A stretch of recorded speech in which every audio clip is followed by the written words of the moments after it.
banyak anak umat Islam yang subscribe media-media Islam daripada kita subscribe media-media maksiat. Itu kalau nggak salah 46 atau 56% atau 46% itu angkanya saya nggak ingat, tapi yang paling besar lah kerusuhan beragama di Indonesia. 46 atau 56% itu dipicu oleh fatwa Majelis Ulama Indonesia. Jadi yang bikin rusuh Indonesia ini menurut Hendardi, staf MUI, baru nomor 2 FPI. Saya ingatkan Kiai Ma'ruf, nanti kalau udah bubar HTI, FPI, ABDPI kita. Lama Kiai Ma'ruf diam. Dia bilang, kalau MUI dibubarkan ya kita lawan. Saya bilang, apa nggak terlambat melawannya? Pendiri PKI namanya Tan Malaka salah satunya. Orang Minang dari Payakumbuh. Melihat jalannya PKI udah nggak beres, dia keluar dari PKI. Pendiri PKI keluar dari PKI. Tan Malaka membuat partai baru namanya Partai Majelis Murba, Musyawarah Rakyat Banyak. Yang mendirikan 3. Tan Malaka, pendiri PKI. Haji Adam Malik, wakil presiden belakangan. Ketua Murba, Musyawarah Rakyat Banyak, Murba. Musyawarah Rakyat Banyak namanya Murba. Yang ketiga Khairul Saleh. Pendirinya itu Tan Malaka, Adam Malik, Khairul Saleh. Khairul Saleh ini yang menculik Bung Karno. Yang dibawa tanggal 14 Agustus diculik, dibawa ke Kerawang, dikurung dalam satu rumah di Rengas Dengklok, dipaksa untuk membuat teks proklamasi dan memerdekakan Indonesia. Anak-anak muda itu namanya Khairul Saleh pimpinannya. Itu mendirikan majelis Musyawarah Rakyat Banyak, Murba.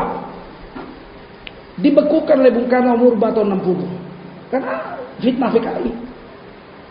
Tahun 1964 Murba, Musyawarah Rakyat Banyak, dibubarkan oleh Bung Karno. 65 komunis berontak. Dan yang paling banyak dibunuh komunis adalah ulama-ulama NU. Bukan ulama-ulama Masyumi yang banyak dibunuh, yang ulama NU. Nah, ini supaya kita ngerti bagaimana jahanamnya komunis ini. Kawannya sendiri dibunuh.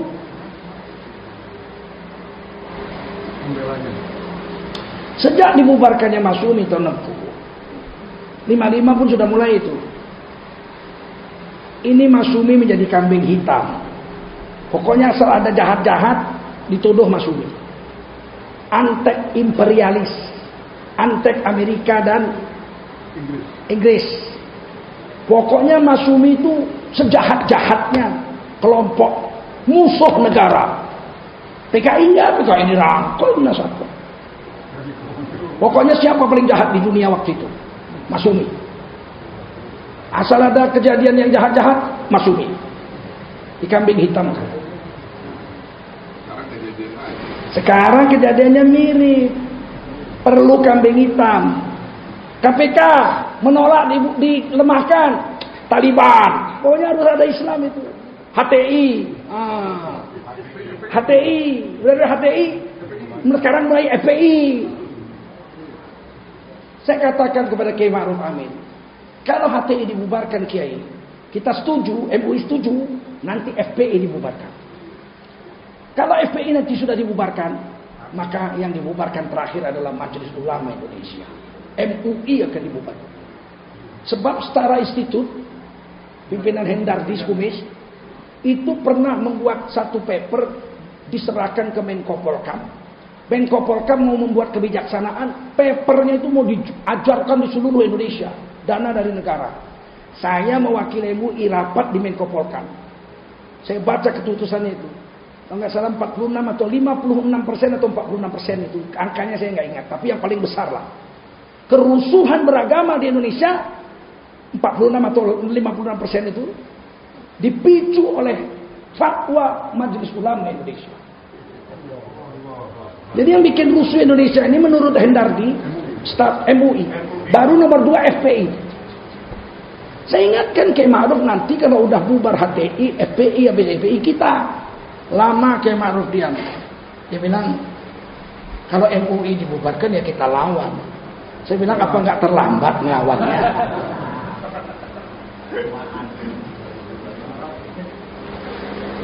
Dulu agama dipecah dua. Yang nasionalis cinta NKRI, NU.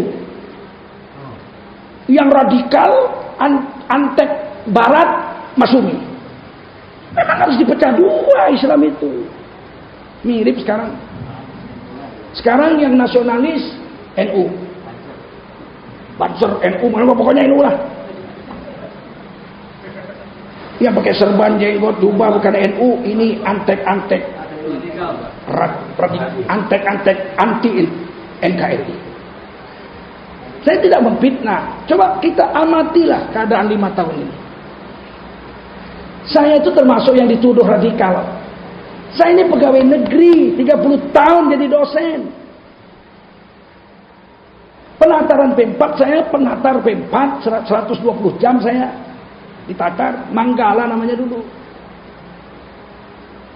Tidak pernah mengkhianati NKRI. Bapak saya pejuang kemerdekaan, ikut perang. Catatan sejarah saya tidak pernah saya radikal, melawan lampu merah aja nggak pernah. Tapi sekarang manusia paling radikal di Indonesia nomor 2 saya. Nomor 1 Habib Rizik, nomor 2 saya. Tak kenapa pun kalian panggil malam ini. Tapi memang perlu kambing hitam, percayalah bapak-bapak.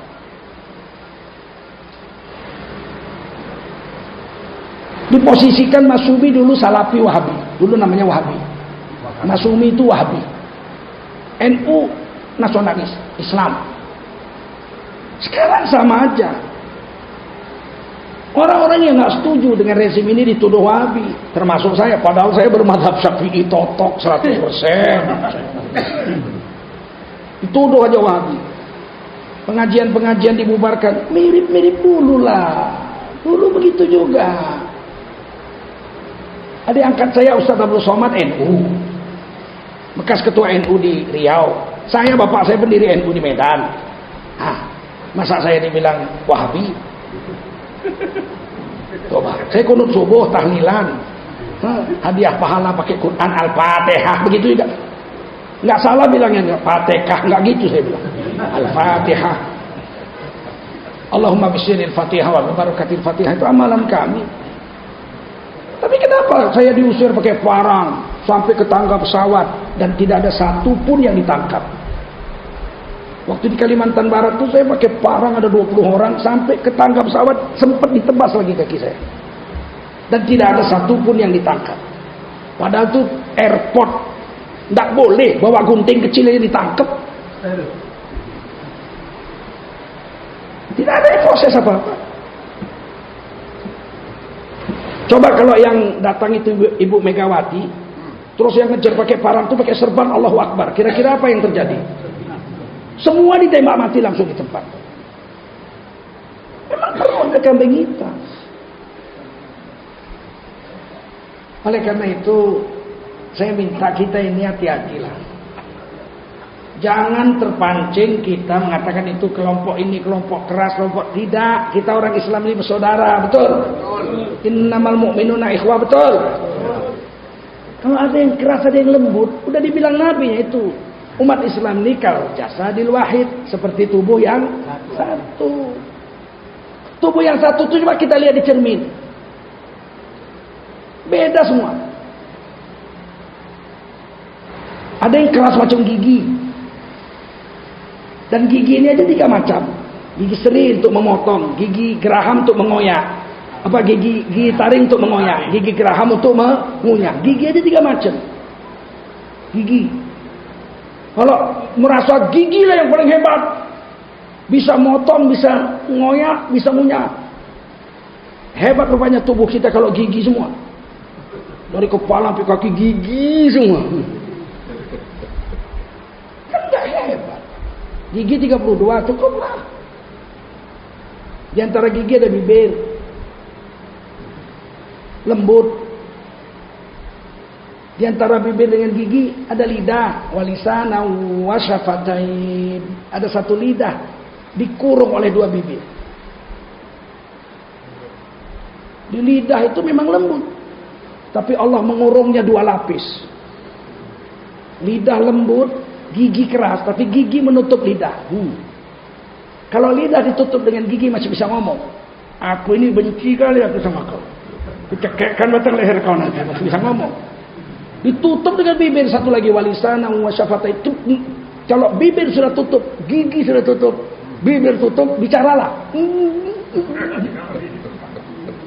Nah, kalau lidah merasa hebat, saya yang hebat, saya bisa ngomong ini.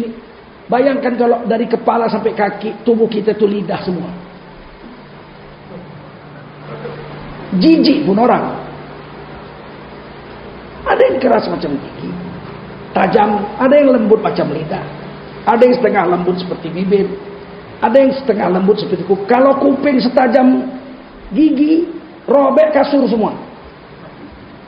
Coba tidur merek, robek kasur. Ada yang gagah seperti tinju, ada yang keras seperti siku, ada yang lembut seperti rambut. Dipotong tumbuh, dipotong tumbuh, dipotong tumbuh, dibotak tumbuh, dicabut tumbuh. Seperti itulah manusia ini. Penceramah itu begitu, ada yang keras. Kami orang Sumatera, keras. Senang kau, nggak senang kau, terserah kau. Nggak ada urusan sama kami. Kami sampaikan kebenaran, kau nggak suka, tanggung jawab di akhirat. Itu orang Medan. Orang Sunda kayak Agim. Saya mah, yang penting kita itu baik-baik. Agim lah itu. Kalau kami suruh ceramah kayak Agim, kumat darah tinggi kami. Nggak bisa. Betul. Ada yang kayak orang Solo, orang Jawa, orang Solo. Apapun bagus saja sama dia. Gini-gini bagus, gini bagus. Itulah yang ditulis di kaki Gurun Garuda itu, Bhinneka Tunggal Ika. Beda-beda, tapi kita semua NKRI. Betul? Nah, ini yang saya ingin sampaikan. Maaf, ini cerita agak politik dikit nih. Sebab orang Islam tidak bersatu. Kita terpancing dengan permainan mereka. Saya tidak mau terpancing. Siapa aja kita bantu. Saudara kita kok datang Dewan Dakwah minta bantuan saya. Yuk kita ke kampung-kampung cari dana untuk dai-dai terpencil. Saya berangkat 5 hari nggak pulang, nggak apa-apa. 10 hari pun nggak apa-apa. Nggak bisa kasih honor, nggak usah kasih honor. Karena saya tahu betul Dewan Dakwah inilah yang mati-matian berdakwah di kampung-kampung terpencil sana. 2 tahun nggak pulang, nggak digaji. Ada yang digaji pun cuma 1.200.000 sebulan, nggak cukup. Jemaah tabligh pergi ke kampung 3 hari, 40 hari pulang. Dewan Dakwah 2 tahun nggak pulang. Siapa ada yang mau bantu, kita bantu. Semua saudara kita. Oh, beda-beda. Iyalah, ada yang seperti gigi, ada yang seperti tinju, ada yang seperti kuping, ada yang seperti rambut. Berkumpul, jadilah dia orang Islam. Betul? Betul?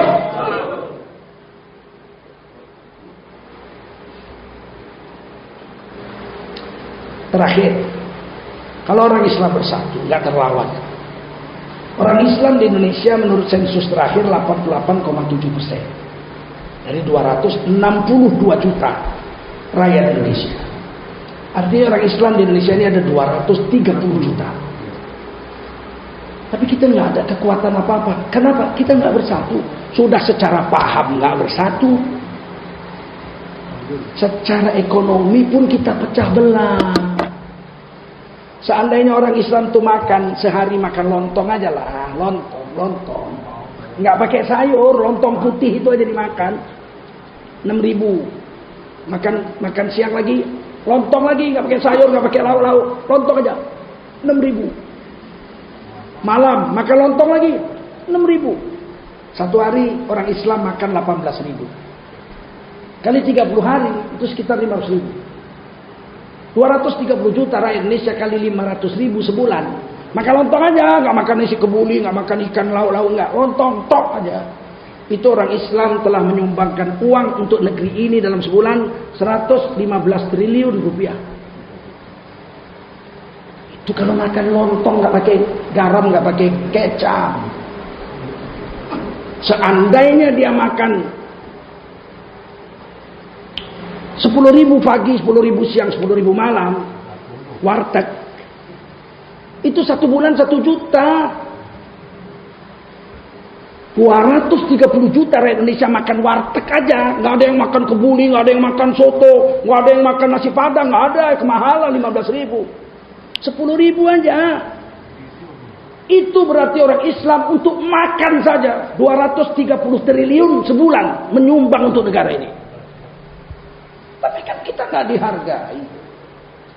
Kalau setiap orang Islam 230 juta hanya belanja sama tetangga, itu berarti 230 triliun sebulan uangnya sama tetangga saja. Beli telur sama Haji Joko, beli garam sama Haji Jainuddin, beli kecap sama Haji Ngaciro, beli pecel Mpok Siti.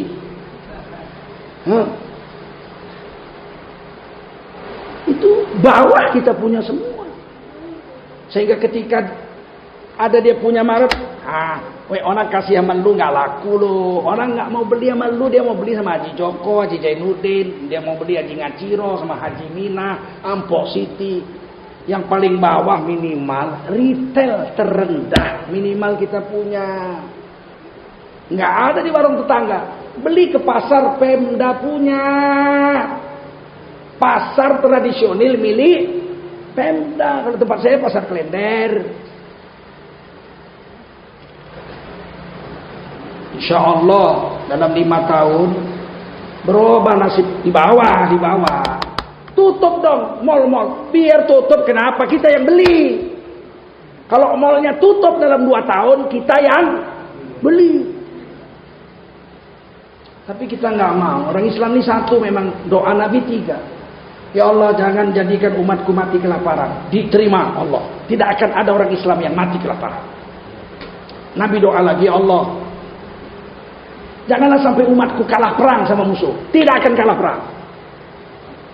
Yang ketiga, ya Allah, jadikan hati umatku bersatu padu. Tidak, kata Allah. Kita akan berpecah belah. Seperti buih di lautan, jadi rebutan oleh musuh-musuh. Seperti makanan yang terhidang di atas meja, dirampas oleh musuh-musuh Islam. Dan kita tidak berdaya. Bagaimana memberdayakannya? Mulai hari ini, jangan belanja apapun kecuali sama tetangga.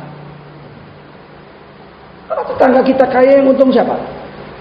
Kalau kita kaya, dia beli mobil, kita bisa diantarnya ke rumah sakit kalau sakit. Mau pergi ke masjid hujan, bisa numpang sama dia. Kaya dia mau kawin 2 istrinya, istri keduanya orang Islam. Betul? Di mana ruginya kita? Kalau orang Islam kaya, dia punya pegawai 10 orang, pegawainya 10 orang, kita semua. Kita hari ini ada iri hati, nggak senang pula lihat orang Islam maju. Mudah-mudahan ceramah yang singkat ini bisa masuk ke hati kita dan kita bisa berubah mulai besok. Siap insya Allah ya. Siap insya Allah.